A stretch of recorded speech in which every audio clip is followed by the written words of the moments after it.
తాకట్టులో ఉన్న బంగారాన్ని విడిపించి ఆ రోజు ఆన్లైన్ ధరకే కొంటుంది కొమ్మూరి గోల్డ్.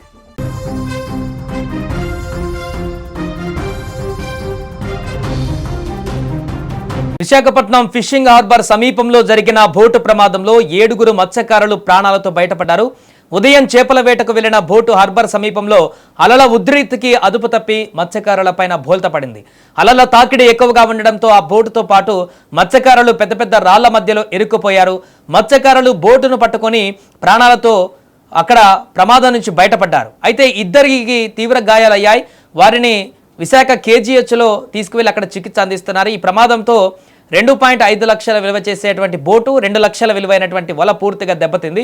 దీంతో ప్రభుత్వం తమను ఆదుకోవాలంటూ మత్స్యకారులు కోరుతున్నారు. ఇప్పటికే కొద్ది రోజుల క్రితం అక్కడ ఒక ప్రమాదం జరిగి అక్కడ మత్స్యకారులు గల్లంతయ్యారనేటువంటి వార్త మరొక ముందుగా మరొక ప్రమాదం జరగడం అనేది ఇప్పుడు అక్కడ సంచలనంగా మారింది. ఈ ఘటనకు సంబంధించిన పూర్తి వివరాలు తెలుసుకుందాం. మా ప్రతినిధి వైజాగ్ నుంచి లక్ష్మి ఫోన్లలో సిద్ధంగా ఉన్నారు.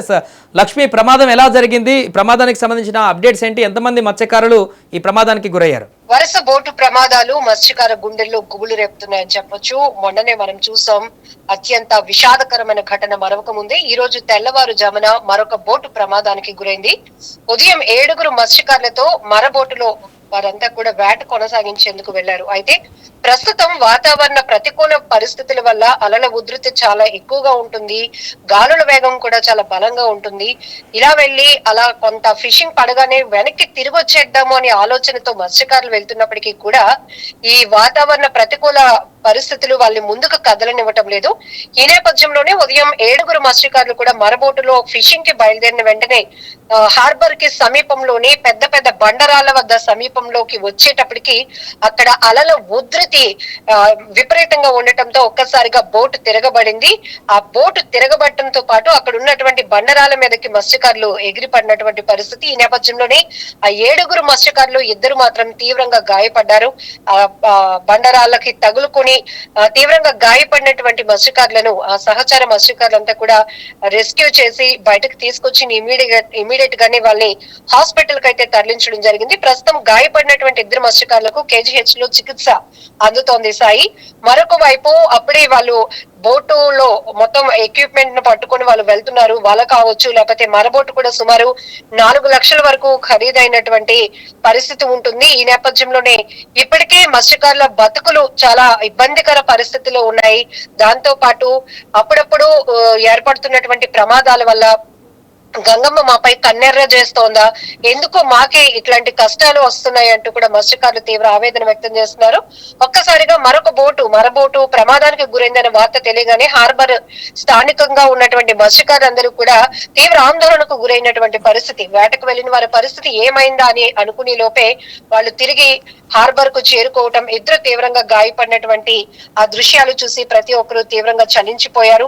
ప్రస్తుత వాతావరణ పరిస్థితుల నేపథ్యంలో మాత్రం వేటకు వెళ్ళటం అనేది ఒక పెద్ద సాహసం అనేది చెప్పాలి. ఇప్పటికే వాతావరణ శాఖ ఎప్పటికప్పుడు వెదర్ అప్డేట్ ఇస్తూ కూడా మత్స్యకారులు దయచేసి వేటకు వెళ్ళకూడదు, అలల ఉధృతి సివియర్ గా ఉంటుంది, మరొక వైపు రిప్ పవర్ అనేది కూడా జనరేట్ అవుతూ ఉంటుంది, గాలుల వేగం తీవ్రంగా ఉంటుంది కాబట్టి అనుకూలమైన పరిస్థితులు ఉండవు. కాబట్టి ఒకవేళ ఈ వాతావరణ శాఖ చెప్తున్నటువంటి సూచనలు ధిక్కరించి వెళ్తే గనక ఖచ్చితంగా ప్రమాదాలకు గురయ్యే పరిస్థితులు ఏర్పడతాయని చెప్పడానికి ఈ రోజు జరిగిన ప్రమాదం కూడా చెప్పుకోవచ్చు సాయి. మరొక వైపు ఈ రోజు జరిగిన ఈ మరబోటు ప్రమాదంపై కూడా హోంమంత్రి వంగలపూడి అనిత కూడా సమాచారం తెలుసుకున్నారు. జాగ్రత్తగా ఉండాలని మత్స్యకారులకు కూడా సూచించారు. వాళ్ళకి బెటర్ ట్రీట్మెంట్ అందించాలని కూడా అధికారులకు ఆదేశించారు హోంమంత్రి అనిత. మరొక వైపు భద్రతా ప్రమాణాలు తప్పనిసరిగా పాటించేలా మత్స్యకారులను అవేర్నెస్ చేయాల్సినటువంటి అవసరం కూడా చాలా ఉంది. వీళ్ళందరూ ఏంటంటే ఒక కాన్ఫిడెన్స్ తో ఉంటారు. అనునిత్యం మా బతుకులు ఈ గంగమ్మ తల్లిపైనే ఆధారపడి ఉంటాయి, ఇది మాకు వెన్నతో పెట్టిన విద్య అనుకుని కొంతమంది వెళ్తూ ఉంటారు. కానీ వాతావరణం ఎప్పుడైతే సహకరించకుండా ప్రతికూల పరిస్థితుల్లో ఉంటుందో అప్పుడు మాత్రం ఈ తరహా ప్రమాదాలు ఫేస్ చేయాల్సి ఉంటుంది. మత్స్యకారులకి చాలా మంది లోపలికి అప్పటికే ఫిషింగ్ కి వెళ్ళిన తర్వాత కొన్నిసార్లు అల్పపీడనాలు వాయుగుండంగా ఏర్పడడం కావచ్చు, లేకపోతే తుఫాను హెచ్చరికలుగా ఉండటం నేపథ్యంలో కూడా అప్పటికప్పుడు వీళ్ళకి వచ్చినటువంటి ఇన్ఫర్మేషన్ ఆధారంగా అక్కడ ఉన్నటువంటి తీరానికి వాళ్ళు సేఫ్ గా చేరుకొని లంగర్ వేసుకొని ఉండటం జరుగుతుంది. కొంతమంది ఈ ట్రావెలింగ్ లోనే ఈ ఒడిదుడుకులు ఫేస్ చేయాల్సినటువంటి పరిస్థితుల నేపథ్యంలో కూడా ఈ తరహా ప్రమాదాలు చూడొచ్చు. ఇప్పుడు మనం విజువల్స్ లో చూస్తున్నట్టు సాయి పెద్ద పెద్ద బండరాల దగ్గర ఈ మరబోటు తిరగబడడం వల్ల చాలా బలమైన గాయాలే మత్స్యకారులకు జరిగాయి. మరొక వైపు అందులో ఉన్నటువంటి ఆ వల కావచ్చు, బోటు కూడా డ్యామేజ్ అవడంతో ఆ కుటుంబాలు కూడా తీవ్ర ఆవేదన వ్యక్తం చేస్తున్నారు. ఎందుకంటే దీంట్లో ఆ వేటకు వెళ్లిన ఈ మత్స్యకారుల్లో కొంతమంది వల వేసే వాళ్ళు ఉంటారు, కౌంట్ చేసే వాళ్ళు ఉంటారు, అలానే బోటు నడపడానికి ఒకరుంటారు. ఇట్లా అన్ని రకాల వాళ్ళు కూడా ఇందులో ఉండడం జరుగుతుంది. అంటే అన్ని ఫ్యామిలీస్ ఒక బోటు పైన ఆధారపడే పరిస్థితి కూడా కనిపిస్తుంది Sai. Right, thank you Lakshmi. అది ప్రస్తుతం వైజాగ్ లో జరిగినటువంటి బోటు ప్రమాదం ఘటనకు సంబంధించినటువంటి వివరాలు. ప్రస్తుతం కొద్ది రోజుల క్రితమే అక్కడ ఒక పడవ లోపలికి వెళ్లి అక్కడ గల్లంతైనటువంటి మత్స్యకారుల ఆచూకీ ఇంకా తెలియకపోవడంతో అక్కడ కుటుంబ సభ్యులకు కూడా పరిహారం ఇచ్చినటువంటి దారుణమైనటువంటి పరిస్థితి ఇంకా మత్స్యకారుల కుటుంబాలలో కదలాడుతున్న సందర్భంలోనే ఈ రోజు జరిగినటువంటి తాజా ప్రమాదం మరొకసారి వారినందరినీ కూడా తీవ్ర భయాందోళనకు గురి చేసింది. వరుసగా జరుగుతున్నటువంటి ఈ ప్రమాదాలన్నీ కూడా వారిని వేటకు వెళ్లాలంటేనే భయపడేటువంటి విధంగా చేస్తున్నటువంటి పరిస్థితి నెలకొంది. ఏదేమైనా ఈ ప్రమాదంలో ఎవరికి ఎలాంటి ప్రాణ నష్టం జరగకపోవడంతో అందరూ ఊపిరి పీల్చుకున్నారు. ఇద్దరికైతే కొంత గాయాలయ్యాయి. వారిని అయితే ఆసుపత్రికి తీసుకువెళ్లి చికిత్స అందిస్తున్నారు. కాబట్టి ప్రస్తుతానికి ఘటనకు సంబంధించి అయితే అక్కడ ప్రతి ఒక్క మత్స్యకార కుటుంబాల్లో అయితే కొంత ఆందోళన అయితే నెలకొంది.